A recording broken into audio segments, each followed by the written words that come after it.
Hello and welcome. Merry Christmas to those of you who are celebrating Christmas today, and also Happy Hanukkah to those of you who have been celebrating Hanukkah this past week, and also Happy Kwanzaa to those of you who will be celebrating Kwanzaa very soon. And whatever you celebrate, happy holidays to you. I am so excited to share this episode. I interviewed Andrew Melrose the first time. I was just interviewing him for my YouTube channel where we talk more about health, specific kinds of health issues. And I was interviewing him about mold toxicity and mold illness because he owns the company Mold Authority and does consultations. He's amazing at helping people identify their issues and get that figured out with mold. And we took a little bit of a spiritual turn when I was interviewing him in that. And I thought, I really need to have you on the podcast, which is much more about, it is about mind, body, but a lot about soul. And, Andrew had a really interesting experience in his 20s, really turned his life around. And so I wanted him to share that a bit. And also he has this view of spirit, soul, and body that I think might be helpful for some people. It was certainly helpful for him. And I just love talking to Andrew. He is such a positive person. He and his wife and his family, they're, just health conscious people. They're lovely, wonderful people that help other people. So I love that about Andrew. And I just really wanted to have him on because I think you all would, if you haven't already heard Andrew talk in our other conversation, I think that you'll really enjoy listening to Andrew and hearing his perspective about the soul and spirit, and also, of course, body. So a little bit of housekeeping. I have put new offerings up on the website. So the Quantum Pro Healing Workshop, which is so much fun, all those dates for 2023 are up. And if you are feeling like, this is my year, I want optimal health, and then that's a great workshop for you. And I'd love to see you there. It's really practical. Like, how do I implement these very simple practices in my daily life so that I can, have optimal health? That's there. And I would just invite you to go check out the website and see if there's anything else that's helpful to you. There's some free stuff. And then, of course, the YouTube channel is all free because I'm adding lots of things to hopefully help people with 2023 being the best year yet. How about that? So thank you for being here as always. And I hope you enjoy this episode. Yeah, exciting. Awesome. Welcome back, Andrew. It's so exciting to be able to talk to you again. Because last time we were talking, I thought we were just going to be talking about mold. And you were my mold expert, trying to help people understand how to be healthy. And we did that, but we took a little bit of a spiritual road. And I loved that part. I wanted to talk to you more about soul and about your story. And I actually did sort of something that you were talking about, like just writing it all down, like all the bad things, and then write the opposite. Yeah.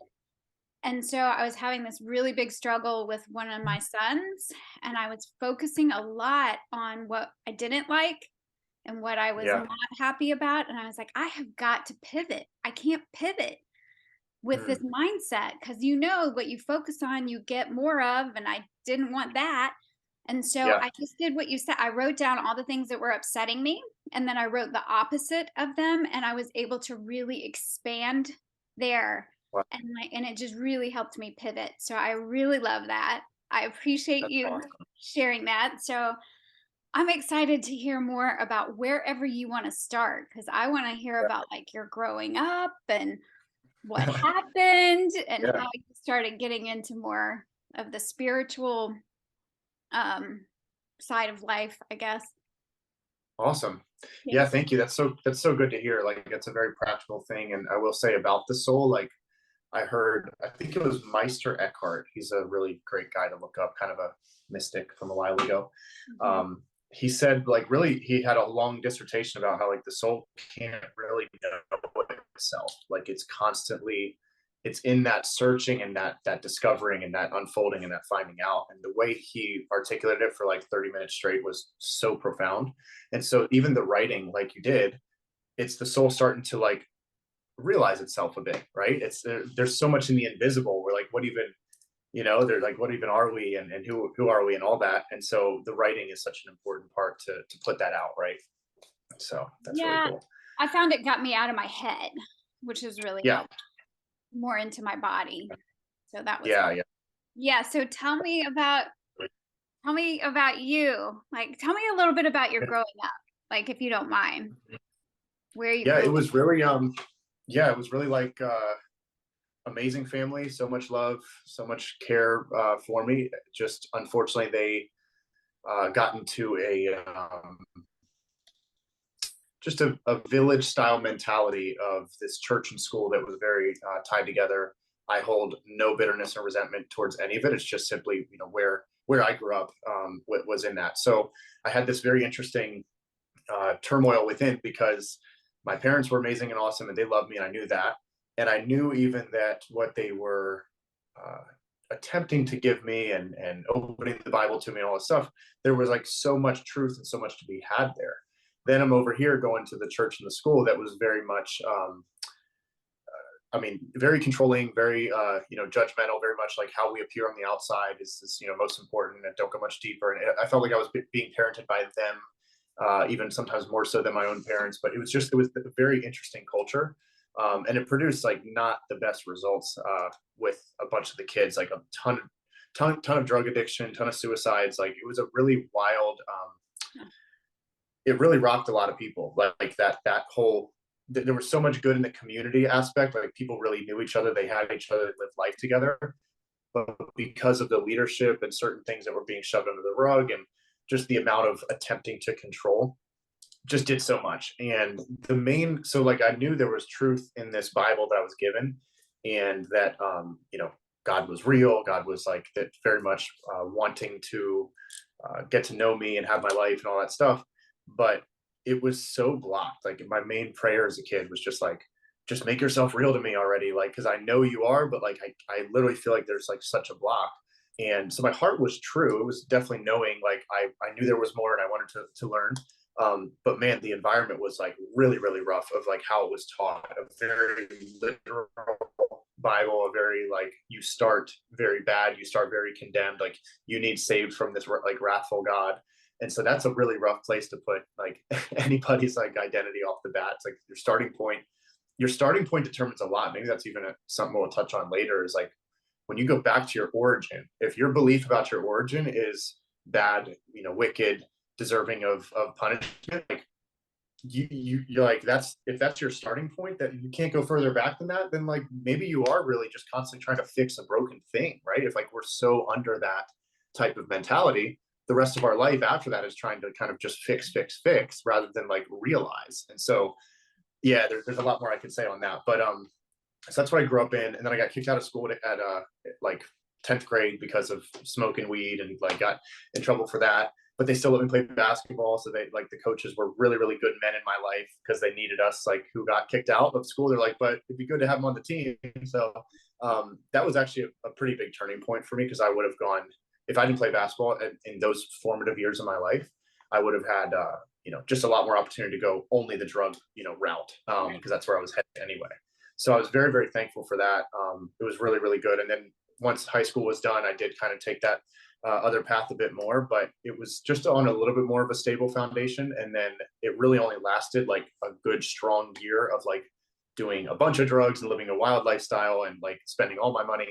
And that's actually kind of what saved me, is that I kind of ran out of money at age 20 and realized I was losing my mind in the process. I was like addicted. I was just so depressed. I hated myself like through and through, because I didn't know who I was. So if I didn't know who I was, then I didn't know who you were. And there was it messed a lot of things up in my mind. But I look back on that guy with like so much kindness now, because like I see people living that way now, and I'm like, it's just simply they're a moment of realization away from big shifts happening. We only act out that which we believe within, right? So I was just acting out this lack of identity or mistaken identity. And I'm very thankful for those illusions, because once they got pulled away, that's all darkness really is. I've come to learn, as darkness is just a mystery hidden. And once the light comes, it's a mystery revealed. And so we start to realize this stuff. The light comes, the awareness comes, and then just things kind of start to naturally change. There's always still some triggers and things to work through and conditioning later in our life, but I'm a big believer that things can literally shift in a twinkling of an eye in a moment. For at least that big turnaround can happen in a moment, and then there's the chiseling after that. So I could get into more detail, but that's like a good overview. I love it. Yeah, and I think that's what was so powerful, like, just really hit me the first time we talked, is that in an instant, something can change, Mm, and that we're yeah. never doomed. It was just this really hopeful conversation. It was very timely too in my life. I think I just needed to hear Wow. that day, and here I am. It's so funny. We think we're talking about mold, and then we were talking about the soul. And Yeah. it's just, I thought it was really, really hopeful, because I think it Mm, can get really scary for people when they feel like there's no hope for me. Like, you were in that place where you were like, no, yes. there's no hope for me. And then it just shifted. Mm, So, what do you want to share about the shift? yeah. That's good. Thank you. And you're just like really so genuine. Thank you for that.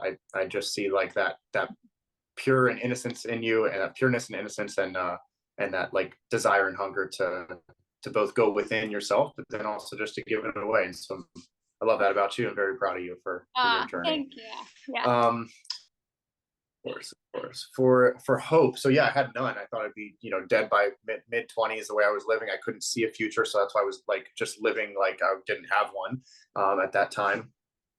And there were a lot of experiences. Like, I'm not going to get too detailed into like a bunch of them, because there truly are like so many. But one formative one is I ended up taking a research chemical type of drug, which was really like very close to LSD, but they added a molecule to it so that it was officially legal, because LSD is illegal. And then when you add a molecule to it, on paper, it's a legal substance called 25I. It's a research chemical, and really 1 to 2 drops of that, and you're pretty much soaring and good. Well, I was at a 3-day festival in the mountains, and ended up taking like 14 drops, which is 14 times probably the amount of, and it busted me up. Like, I thought I lost my mind. Like, I didn't think I would come back. I wrote like a sanity letter to my family, potentially getting it, because I really thought I had lost my mind and I wouldn't like come back from like a, it was very, very rough. It was like the biggest fear and panic, and like, oh my gosh, like one mistake maybe change the rest of my life. Will I get my mind back? And I was thinking about that actually yesterday, and that same drug at much lower doses had killed a lot of people in my age group at that time. And so pretty heavy stuff, but like there were some big moments in that season of life where I was like, man, I'm like really protected right now. And I know, like these moments where I was like really, really down, and like my rock bottom, which some people's rock bottoms are way, way lower than mine. I very much know that, Yeah. but everyone hits it. And so I knew I was being protected. I knew there was a presence. I knew there was love happening, even though I just was in total, chaos and turmoil in the process. And so I still, like, the hope was like, maybe this God is actually showing up in a more real way than how I was taught. Maybe this very God that I was told that if you live this way, he's going to be mad at you. That whole, like we said, our origin point. Maybe it doesn't matter what I'm doing. Maybe I am loved beyond all that. And so I had many, encounters where I just felt like my eyes were open to the fact of like, you have something more, and like your life's not done here, and like everything that you've known deep down, that you're called for something big and you have a big purpose, is like gonna actually happen. There were I could go like, yeah, I mean, like one girl was doing a drug, and so she was like, did her line. I remember this, like at a table, and remember this vividly. She looks up, and literally like something else came through her, and she was like, "You don't belong here. What are you doing here? You have." And it was like God was like coming through her, saying like, "Dude, you're called for like so much more than like where are you right now?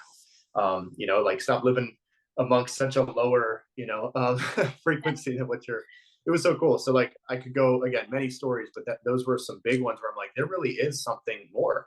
And so it really just was like, okay, I'm willing to actually stop the suffering and officially just die. That's better. I would rather just stop all this. Like I'm putting myself through my own suffering. Let me just turn it over, at once. And so I really just gave God my life for real. I said, hey, like I am obviously messing this up in my own mind up. Like I want the real thing, and whatever it takes.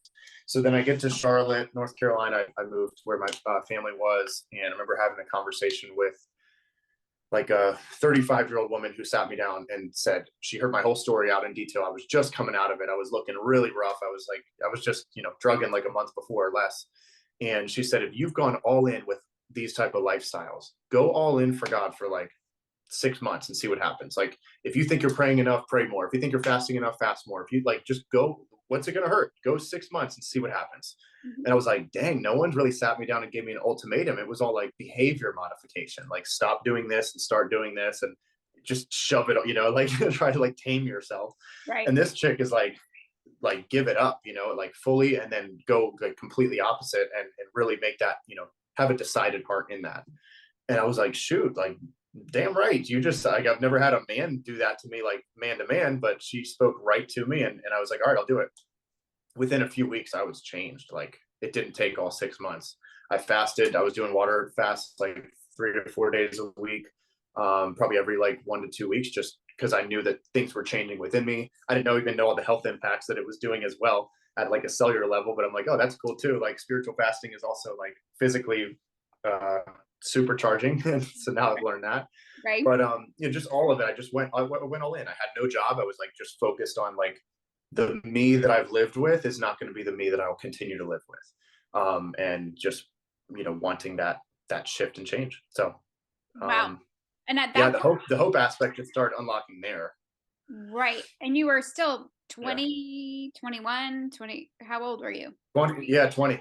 20 20. is when I got to the end of my 20th year was when I got down to Charlotte here, North Carolina, and really just said like I'm starting over. So yeah, that's pretty cool. Yeah, it's so cool. I mean, that's just, and I'm like, I'm just thinking about, I have two boys, right? A 20-year-old and a 17-year-old, and just thinking, can I catalyst that? Like Yeah, yeah, you had to do your own journey. And I think that as a mom, it's so hard for me to look at my boys. I love them. They're adorable. They've got so many great things going for them. You just want to sometimes like kick them in the right direction, or what I believe might be the right. I mean, yeah, really, I just want to kick them towards God, right? I don't have like a real plan. I know God has a plan for their life, right? I just have to yeah. remember that the parts that are scary to me are also part of the plan. I Mhm, hope, mhm. because I think about the way you were. I've had my own experiences in life where I just know I was being held. Yeah, Like, I didn't know if I was gonna die or not. I had a really scary health thing, and I wasn't sure if I was gonna live, but I knew I was not alone. I knew I was mm, being like held in the journey, and I was just beautiful. real clear. I mean, straight out. I mean, I think I even said out loud in the middle of the night, like, let me be super clear. If I have a choice, I want to stay. Like, I want to live. So if Yes, there's a so way, powerful. right? Like I'm all in. Like even with these people, everything, just the way it is, I'm in. And I Yeah, think wow. that was a shift. I don't know. It was just a huge shift in me. Mm, Lots of things changed after that because obviously I lived, and I was like, all right, then, wasn't my wow. time. But I Yeah. think these moments that are scary, or you have to live, I think that's where I'm going. You got to live. I guess you had to go through that to get to the place. And I wish there was some way to bottle Mm, the whatever it was that made you decide. Like you were like, all right, I'm in. I'm all in. I'm going yeah, all into and giving it up to God. How how do we get people to do that? And I think the truth is that some people will not. yeah, They won't make that right. decision. Yeah. Man, you're awesome. That's great. That's a really, really powerful story. I don't know how deep you want to go. I don't know how deep you want to go here, but there's a couple things that I could even say. Um, I think I might, yeah, but I might just hit it like at one point in this talk because it may help a lot of people and may I think in order to make some sense of the timeline we're in, because time and space is very relative, and it's that's what this realm is very held by time and space. But the eternity realm is not just a future place. The eternity realm is a no time place. It's the quantum, like true quantum field is no time. Okay. So Right. that's all happening simultaneously. That future, past, and it's all happening simultaneously. So what if you chose to come here with the knowing that you were going to go through that stuff. And so the hurting part of you that's laying there going, I want to live, was resonating with the part of you that decided to come here and say, I'm going to live. And that resonated and clicked. And then, like, literally, it started to move you through. It's like, I came here for this suffering to redeem it. I would go through this for the sake of a story, for for love, for redemption, for inspiration for others, right? Like I would go through this and take it on as my own suffering for their sake. You Yeah. would. And so, like, who's to say about that conversation outside of time that has happened or is currently happening. So that's deep stuff, but I believe it does give it loosens the hold that time can have, because I think time can have such this, like, we're all like fearing the unknown of like the physical death. Like our society is all about like survival has to do with time and space having its kind of grip or its hold. Nothing wrong with time and space, but if we're living under it rather than observing it, that's the big thing, is like if we're living under time and space, there's a lot more fear in that spot. Right. And then I will just want to say, like with you and your sons too, you have so much passion and fire as a mom that, like, don't ever let that go out. Yeah. When that passion and fire has the like the fear wrapped with it of either control or I want it to happen now, that's where it's just like, okay, let me just sit with it and let those two things separate. Because what I don't want you to do is like, well, I'm just going to surrender them and give them up, and then you lose your fire as a mom, because that is actually the stuff that drew me out of my depths, is really the prayers of my parents and of others. So it's keeping that fire and like saying this is what will happen, and they will have their awakening moment, and you speak whatever you would like to speak as the mom, speaking directly to their spirit to do that. Because I know that you're saying, well, what do we do? Is there an action to this? I believe so. But then you also let that go completely, saying, now whatever the result, because I just asked all of heaven to throw the kitchen sink to make it happen like soon, that now I got to be okay with whatever happens next, because you may have just activated something that it may look worse before it gets better. So I'm like, did I live 5 years worth of hardship in 1 year? Who knows? But did it speed up that whole calling? And I think there's a good balance where your words will direct and do direct and have so much influence. You guys are connected. You're one. You have heartstrings. You have soul connections with them. So like they're a version of you that you're drawing up. But also, parenting yourself with patience to say, you know what, I'm also gonna let this go at the same time. So it's a good balance of like, I'm in it, but I'm also completely surrendering it. Yeah. I think that's a tricky space for people. I can feel it. Like I can feel it in my body right now when you say that. Like, yes, the keeping the fire, but not holding on to some expectations of how it needs to look, if that makes sense. That's And right. right, the timing of it. Um, and I think that if you can't feel that or see that, that can be tricky for people, because I think you just have to trust, do your best there if you can't feel Mhm. it or see it. Mm, Um, yeah. you know? Um, Yes. and trust is tricky because, It is. it's It I'm trusting, but I'm not so trusting all at the same time, is. right? Trust has been an interesting word, even the past month or two for me. It's funny you bring that up, because I started to think about. I woke up with the word in trust, trust, right? In trust. It was like ringing in my spirit for like 2 3 days. I'm like, in trust, like that's cool. Like I want it in trust. And then as I was talking it out with someone, that's a willful giving of trust. There's kind of this thing with trust where you're like, I trust. You kind of Yeah. like let it go and hope, right? You're like, it's a little bit still unsure. And there's going to be some of that in our emotional state. That's fine. But what if we willfully entrusted? Now it's like, because I trust you, Kelly, like to do this for me or to care for me or to be that, it's like I'm like giving you this. I'm truly entrusting you. And that's just like really a powerful place to do it too. Cause like trust can sometimes be just like, all right, I'm like letting it go down the river and like hopefully it turns out good, Yeah. rather than like, no, I'm trusting, like, and I'm giving that over. So just maybe just some food for thought. Really cool. Yeah. You said, Yeah. like, as you're bringing it up, I was like, funny and not funny, because it's just all quantum anyway, right? We've been probably Yeah, quantumly speaking for a while now. So that's right. That's up right. in the air. But I want to hear about your circles if you want to talk about the Okay. circles behind you. Definitely, definitely. Yeah, thank you. So Like the something else you this wanted looks to say before that. I'm like not this trying to looks a little bit. Oh yeah, no, it's fine. I'm easy to whatever we got to wherever we got to start. So this looks a little bit maybe like a cell, if, whatever a cell might look like. Maybe a little bit like an eye. So with a cell, I'm a big believer that everything's a mirror of, like, the micro is a mirror of the macro and vice versa. It's very interconnected. So that when we study the anatomy of your body and all the systems and how it all works, we're really studying the macro body of creation, of people, of how it all works. So when the Bible's talking about the body of Christ, it's not talking about the people who sit their butts on pews on Sundays, or talking about just a little piece of bread. Like, the body of Christ, to me personally, is the whole of creation, including the sum of all of its parts and all the people. It's truly God having the experience of life itself currently now. It's nice to say like, oh, God is in you. That's great. What I like as well is we are in God, yeah. right? And so that's pretty cool. Like, and that's what Jesus said is, I'm in you and you're in me, and we're Yes. we're, we're really all constantly entangled that way.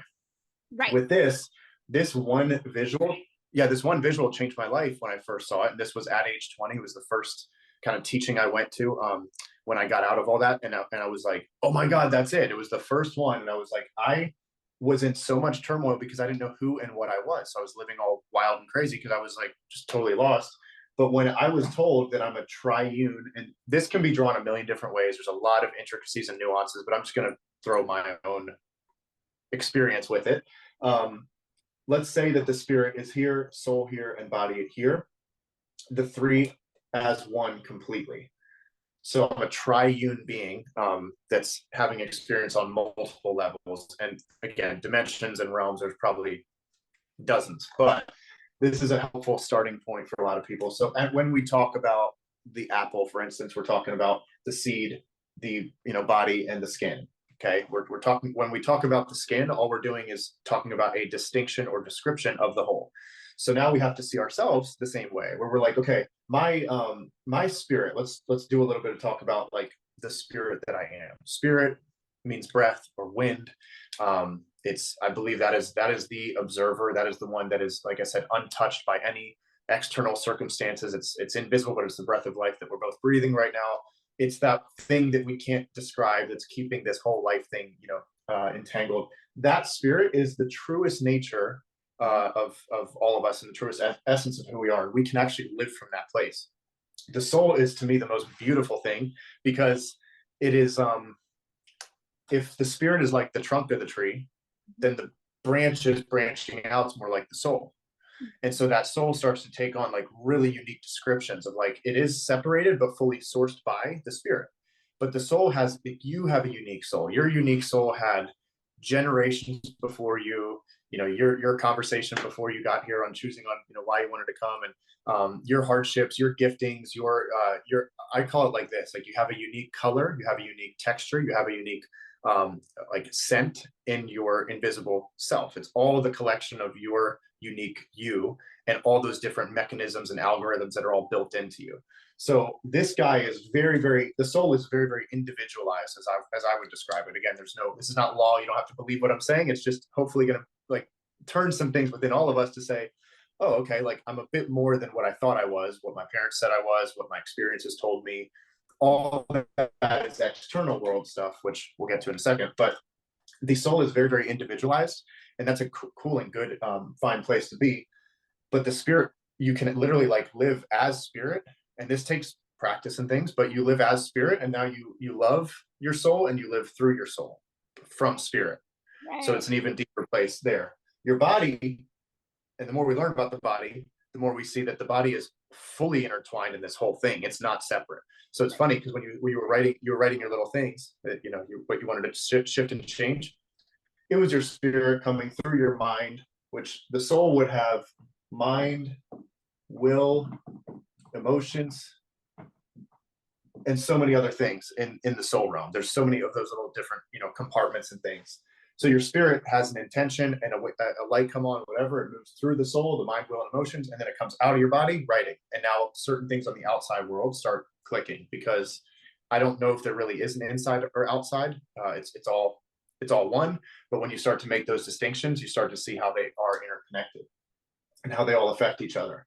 So our body, the more I'm learning about it, it's like, oh, well, your emotions are stored in your organs and all this stuff, right? We start to learn about the body. You're like, it's fully intertwined with the soul. Some would even say that the body is the subconscious mind. So now we've got the body being a visible soul, and soul being, fully sourced by spirit. So it's like, okay, like I want to live from the inside out, not the outside in. Right. So living inside out would be disentangling from all the things that you thought you were on the outside. It could be a scary process, but ego is all in here. Is you disentangle from all that and you start to be the observer and watch and say, wow, like I really am safe because I'm not of this world. I'm simply having the experience in it. But then this guy, the soul and body, really want to survive in the world and have a lot of it's all the narratives. It's we're in the ocean of words that came to us, right? Oh my gosh, you're this way, or I think it's all the self-talk starts to define this. And then based on experiences we had, oh, well, when I did this, my body responded this way. And that's a belief. We just build the belief systems over and over and over in this body soul realm. And I think our beliefs are literally lodged within our body a lot of times as well. So we can do the body work and do the soul work, but the best guy to do that or girl to do that is the spirit. And Right. so there's a really cool verse in Romans that says, it is the spirit that gives life to the mortal body. And so when I know I'm being charged with that life force, that my spirit is literally having the experience, and really I would call the spirit the husband or the masculine, and then the soul or the visible physical would be the woman or the feminine. And those is knowing that the two are one, but also knowing that when you say that when it says that the man is the head of the woman, head had to do with being the source of or the head waters. So now we all have male and or female and female and male within us happening simultaneously. But it's like, now how do we love ourselves and parent ourselves in those two energies in a good balance? And it would be the husband, in a sense, sourcing, or your will, like caring for and loving your soul, which would be all the feminine within you as well. And that's kind of how the relational thing happens within each one of us, and then it's also mirrored outwardly as well. And so we're all just learning how to have a relationship with our own selves and how to love and care for our own selves. And then as that house is undivided, me, the individual, now I start to do that, hopefully, in the outside world around me with the people around me, saying that it's not about me, it's that we really are all one and having the same experience. And you're learning that, and I'm learning that. And as I care for you, I'm caring for another cell in the body collectively. I'm being an antioxidant, and we're all sourcing and supplying each other with all of life's happenings. If the foot gets hurt, Right. the rest of the body's like, oh, what's your problem, man? No, they go and source them and love them, right? So there's no shame in being hurt. There's no shame in our process of Yeah. maybe getting inflamed, because the rest of the body's going to come and give that immune response and heal it. So again, like the more I learn about the body, the more I'm Yeah. learning about all of us as a collective, and how it's very important not to isolate, because what good is one cell going to do, by itself, detached from the body? But if you can be your unique you and I can be my unique me, we can have our functions in the same body and doing maybe radically different things, but fully entwined as one. So very long answer, but that's a big I portion of it love there. it. I love it. There's so many things that you said that I was like, uh-huh, uh-huh. And just I'm resonant, like right now I'm just running through my head to be an antioxidant in the world. Like to Yes. literally live as an antioxidant in the world. Yes. It's just the idea. And Yes. the more I study the body, you do it all, you end up going to cellular healing. If you're really wanting to heal, you got to start understanding cellular. Mm, And every single time I'm like, as above, so below, like as it outside, that's right. inside. Like it's just so fascinating. And it's hard to even talk about it and wrap your brain around it. So I would It appreciate is, the yeah. diagram and the visual and the, yeah, because these things are really challenging to describe. Um, Mm, and what's interesting too is I'm thinking about, like, I see that's a perfect example of like the source spirit, whatever people want to call that. Like you can put yeah. whatever label like makes sense to you, but core, like Exactly. the Yeah. core is untouchable. It's already got Yeah. everything it needs, and it is That's right. inside of you, Perfect. right? Yeah. It's not somewhere to go find Yeah. outside of you. It's actually Mm, inside. And the more mm, you live from that space, the more I think you become an antioxidant in the world, like somebody who is there to really yes. bring life and light. And we are light. I mean, we're light. So That's we're right. either shining that light and we're living from that place of light, or we're not. And I love too that in an instant where there is darkness, light can be shown, like light can Yes. show up. So that's just, it's beautiful, it's exciting. And I'm thinking about, I think this podcast, this particular episode, I think is slated to come out on Christmas Day, which I think is, Oh, that's fun. and I just noticed, I was like counting and I'm like, oh, that'll be interesting. This, I think will be really um, an interesting time for this conversation to be revealed, right? To Wow. Yeah. the world. Yeah. Uh-huh. I mean, just That's awesome. your free mind shirt and like everything that we're, the exchange and what we're talking about is just so powerful. And I think if we had more people that were interested in living from this place, this core place that we're calling spirit or whatever, but we're being fed by that and know that that is a part of us Yes. already. And the soul, I Mm, 100% agree. Like the soul is where the body, we're all pretty similar in a lot of ways in terms of body, but our yeah. soul is so unique to Yeah. us. And so that's really, Yeah. that's Yeah. really cool. And that's where we can shine our particular kind of light in the world. And the more we That's right. live from that place, I think Yeah. that I think that's what's going to save us, because I'm looking at the world and saying, huh, like something's got to give. And the more we, Yeah. and other people are like, everybody needs to wake up. And I'm like, is that going to be enough? Because I don't think just waking up is going to be enough. Like you have to literally move your feet and Mm, move your and reach your hands out in your own neighborhoods, in yeah. our own communities, and reach out and literally be a source of light in the world, Mm, to yourself, that's right. like really come from that place of spirit, that own your own place of that. Yes. Yeah, I mean, I think. Yes. 100%. 100%. I had over on this side, Oh, it's we've very got more impossible to to see. the diagram. Cool. It was maybe if I stand it'll stop the glare, but do you see this at all, that there's like rungs, 1 2 3? Can you see this or no? I see that. I see a heart in the middle, and I think spirit at the top. Okay. I can't see what the bottom says. The visible physical. Oh, visible, physical. Yeah. So this is a lot of what you just said. So if we try to just always be in the spirit and do the whole like spiritual monk person who just goes up on the mountain, now like what good are we now in the natural world? And then other times we're so stuck in the rat race of our root chakra down here. This is really the chakra system, but just mapped in that certain way. Is Yeah. that if we're so incarnated only into our natural self, we'll be very much in that survival like state and very beta brainwave state, down here and all that, which there's nothing wrong with this, guy. It's just the natural side of us. So we both are spirit and natural, perfectly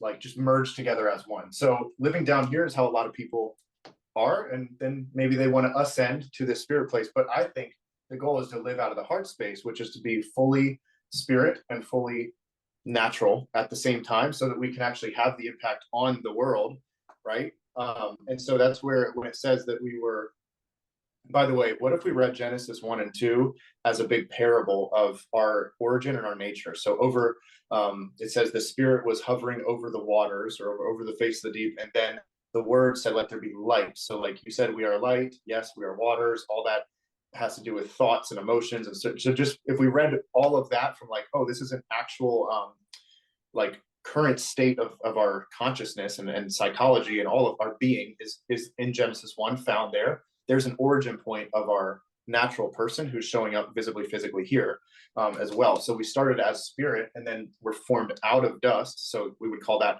matter or material. And then the wave function and the invisible merges and goes into the natural person. And then we become a living soul. Right. And so that's literally how the Genesis 1 and 2 are even said. So it's beautifully important to both live as spirit from spirit, but move down because there's no more to ascend to. Like Kelli, you will never ever ascend more than you are now. You are fully ascended. Now the goal is like, how do I take that ascended state and move it through my Kelli animation here in the earth to like really love well and really manifest well and be that to the community, like you just said, and like fully allow God, spirit, source, father, mother to like go down into the world and love.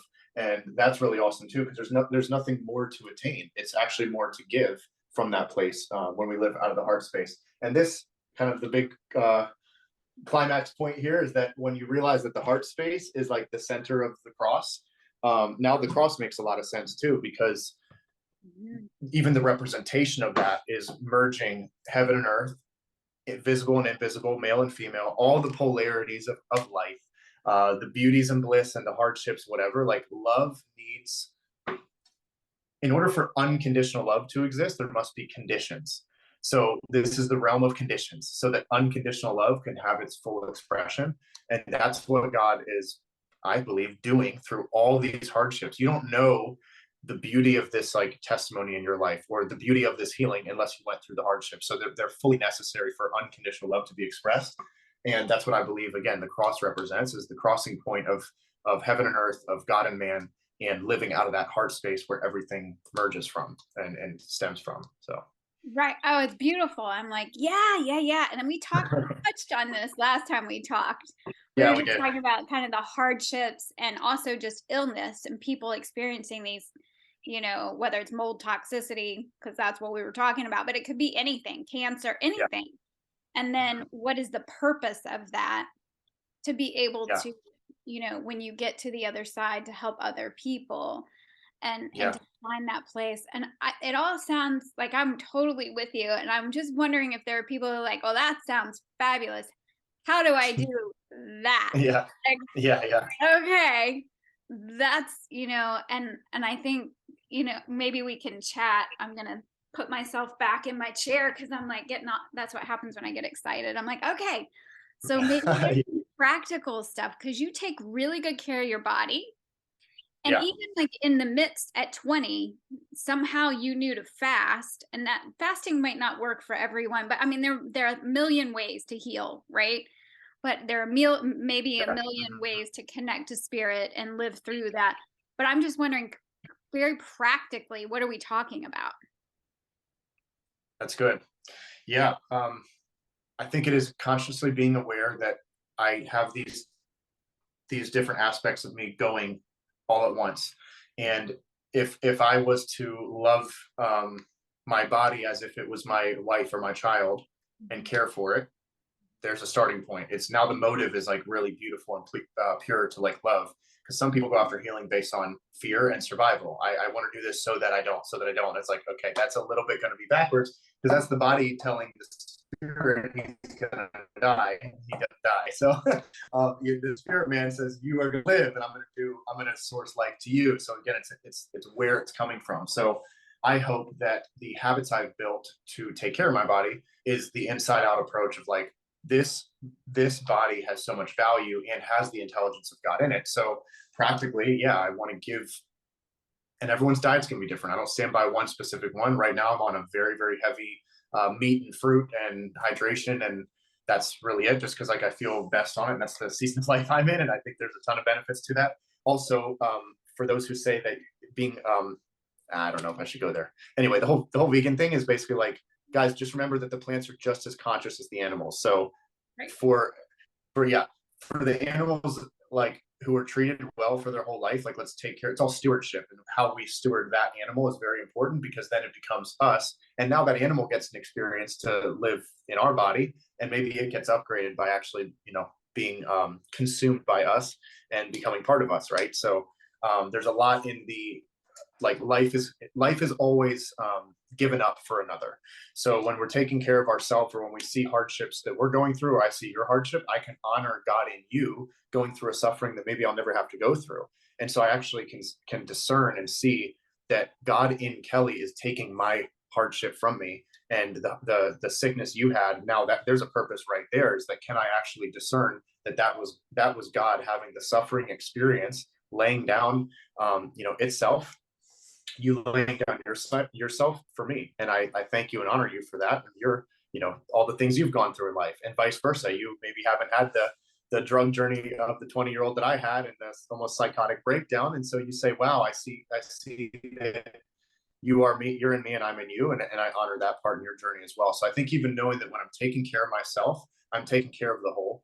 And it's a mix of it all. Like, do all of it, because what you do with your body, you're doing with your soul. If it's all one and connected, it's like, wow, like how do I want to?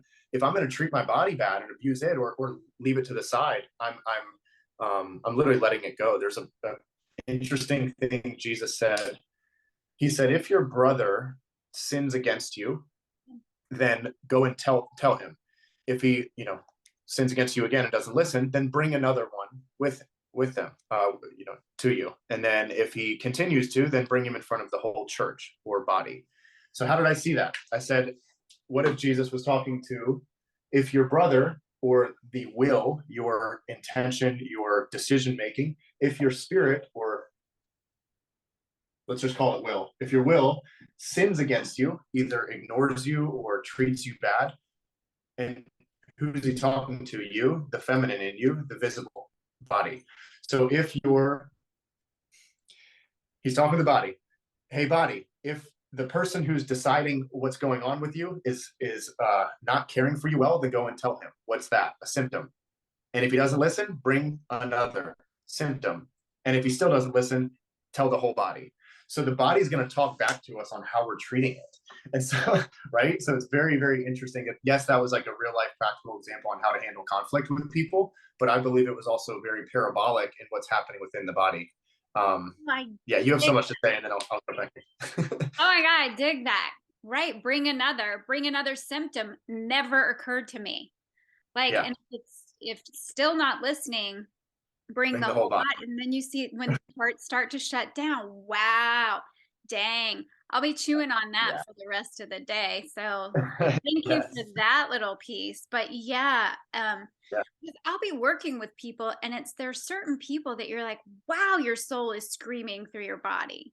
Like it's going Mm, that it feels like the soul is saying, yo, we did not sign, this is not what you said you wanted to do. Other yeah. Yeah. times people can have tons of symptoms and I don't feel that way. I feel like the body's trying to speak in that direction to spirit, going through soul that Yes. way. And other times Yes. I feel like it's coming out the other way, where it's like the soul is Beautiful. saying, yo, like this is you're in the wrong place at the wrong time. I'm trying to help you here. um Yes.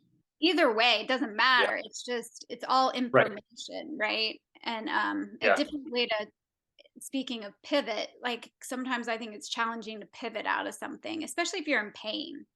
Like when you're in I know. pain, it's I a, know. a hard place. And by the way, I eat mostly meat, a little bit of fruit and seasonal. I'm real into local and seasonal for information to the body, right? Um, Yes. Yes. Oh, but yeah. yeah, I think it's really important too to acknowledge that life, whatever you choose to eat, like I'm cool with whatever feels good Right. in your body, great. But just Exactly. understand that that's life living through you. So Bam. Yeah. yeah, so however you want to look at that. Um, Yes. Yeah, so it gives a whole different meaning to like taking care of the body, right? Yeah. And Yeah. and taking care of the whole. And I often tell people, like, it doesn't really matter where you start. Like, if you feel better starting with prayer, if that feels easy to you, you're like, oh, I can pray, I'll pray. Or I That's right. can, I'll fast. I know I can do that. That feels easy to me. Great. Or other people are like, no, Yeah. I can't do any of that. I could start with getting in sunlight. I'm like, great, get out in the sunlight. I mean, like, it does, there's Right. no, Right. we got to be this way, it's got to go in this direction. um Yeah. Yeah. yeah. So that real quick, when you ask practicals, this is really good because what you're saying like clicked a lot, and then you can. I hope I didn't cut you off there, No, but no. what maybe the mind needs sometimes some categorizing to like put it in understandable, parts. Like, okay, that's why I like this as a just a very broad starting point without getting overly metaphysical into like all the inner workings. It's like, okay, when I do sunlight, Mhm. what's it doing to me? Spirit, soul, body. Right. Now your conscience and belief system and everything starts being strengthened to those benefits. It's all like yeah. So we go out in the sun and we say, man, that helps my spirit connect, get still, be the observer, see that I am both so tiny, like I was sun gazing this morning, like I'm so small, and then looking at it like I am so huge, like I'm like the largest light and the smallest little like subject to the light at the same time. So it's like, okay, what, and putting it all of it in those different categories. For my soul, what's it doing? It's going to calm my emotions, like being in the sunlight and do this and this and this. And then you start adding facts on what it's actually doing to my physical body when I go and how I eat, right? It's like, let me give honor and reverence to that, that it's, that food that's coming to me. And then what it's going to do to my mind and my will and my emotions. Well, if I'm eating a very abused animal, I might be taking in that, bit of of that as well. Who knows? And then the body, how it affects it. So it's like almost categorizing these little healthy, like these habits, and fortifying your belief systems with that. Some people, it's all about like avoidance. I'm like, let's empower, if you did do this, what it's actually doing for you, and my wife's actually in a hyperbaric oxygen chamber right now, or earlier today she was. And so it's like, when she's like, okay, I'm going to listen to a few podcasts and like I'm going to gird up my knowledge to empower my, so that all the parts of me knows the benefits that's happening to me. I'm not just doing it to do it and I'm on the survival loop. I'm intentionally going, wow, this chamber is doing this to me, and I'm convincing my whole body, soul, and spirit, my whole being, to engage with, honor, receive, and give to it. So I I think with love the exercise, like I'm gonna, yeah, like all of this stuff, like I do all the like practicals, because again, what I do with my body is an outworking of what I'm doing with my soul and spirit. So it's all a beautiful spiritual practice. Being spiritual is not sitting in a corner or on the top of a mountain for the rest of your life. It's actually, like we talked about, it's being visibly, physically incarnated by that spirit. Yeah, I love that. And I didn't even think about, like, part of my job is to help people understand why they're doing it. Like, I can't just say, Mm, I can. Like, get in the sunlight. You've got to see early morning light. So see sunrise. And people will go do it that trust me and say, Kelly says I got to go do this if I want optimal health. So here I am. But if you understand right. why you're out Yeah. there and what it's doing for you, I mean, the benefit, that just seems to me like it literally is soaking all the way down and all the way up, in and out of like Yeah. this whole, of these Yes. wings of, I'm understanding that this is like setting the tone for my day. All my circadian rhythms are going to be better. I mean, Exactly. like, the clocks in Yes. my body are going to move better because they know Yeah. what Yeah. time it is. Like, Yeah. that's incredible. I want to give you an opportunity because this is so awesome. I love it. You're giving me lots of things, just a lot of validation for me too, of like, yeah, that Good. feels right for me. It feels like that's what we're doing here on this planet. Yes. So that's great. So I want to give you how a couple more minutes, whatever you've got, to like just like bring us home. Like, what is it you really want to share with people, or your final thoughts? Well, I mean, not that you have final thoughts, but in this particular moment, um, Yeah. Yeah. This is like a really, really good. Thank you. It's a really, really good conversation. I love it. I could. This is when I'm like totally understanding. Some people are like, how did Joe Rogan go for 4 hours? I'm like, man, if you're rolling on conversations that you're in and passionate about, that's easy, Like, thank you so much though for having me on here. And I think I would just love to pop on every once in a while. Maybe I got to do my own podcast and have you on at some point. But yeah, definitely excited about the just the new things ahead. I think I want to just like keep just harping on the fact that what people have done or what's happened to them or their hardships in the body realm, in the soul realm, are very real, true, and valid. But they will never like they'll stay in that loop and cycle of whether it's trauma or hardship until the light of the spirit comes to it. And just for the sake of the diagram again, it doesn't matter the wording we use, everyone has different semantics, but what I'm trying to say is like for what was done in the body, this is where full freedom, forgiveness, reconciliation, whatever you want to call it, comes from spirit.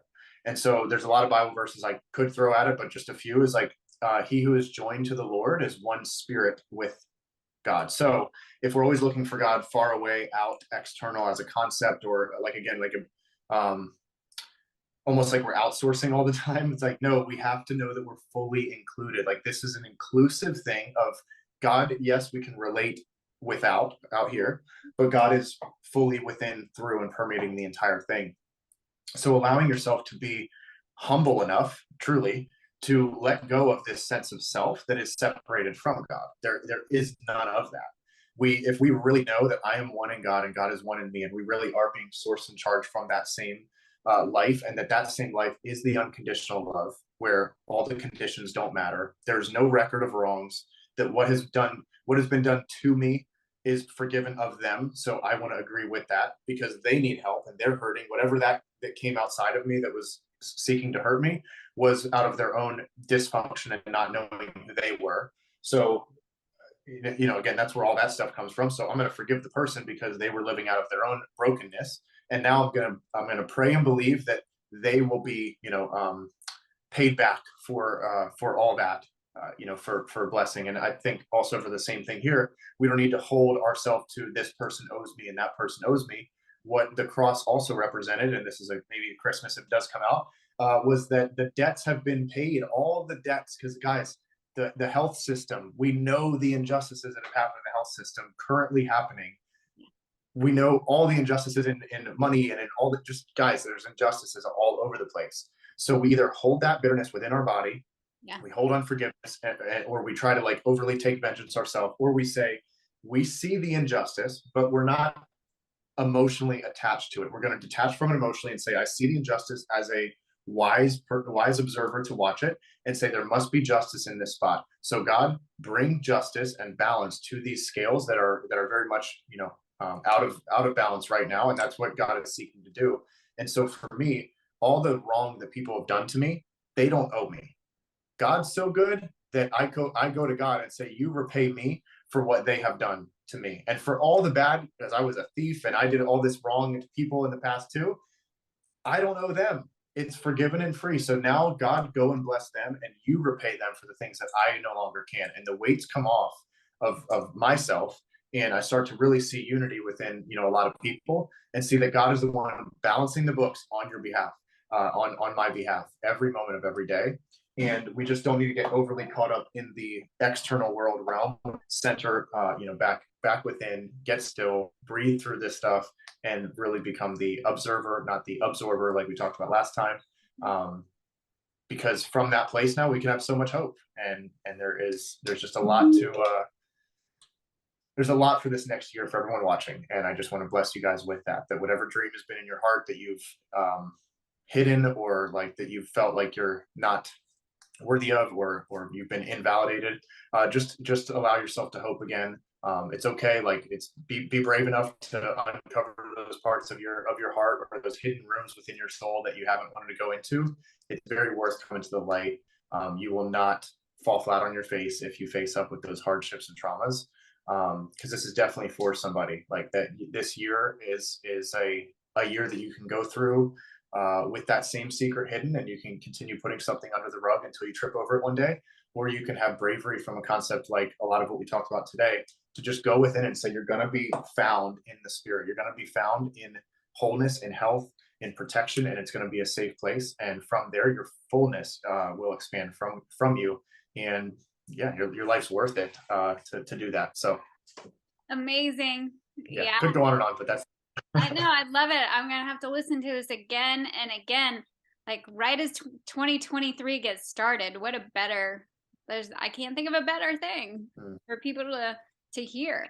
So I just love it. I always appreciate you, and I love our conversations. They're always deep and great. And so that's anytime you come on back whenever you get settled in Texas and get your family settled in Texas, Thank you. and Yeah. we'll just keep bringing this information to the world, because I think it's so somebody needed to hear it. And so I hope that that person takes it to heart and starts That's living right. it. Yeah. Yeah. Yeah. Thank you, Kelly. You are first class and so authentic, and I just really, really appreciate you. And I'm excited about your next year. It's gonna be awesome. It's gonna be huge. I have Yeah. intended that it be so. So I'm Yeah. looking forward to a new year. I'm excited about it.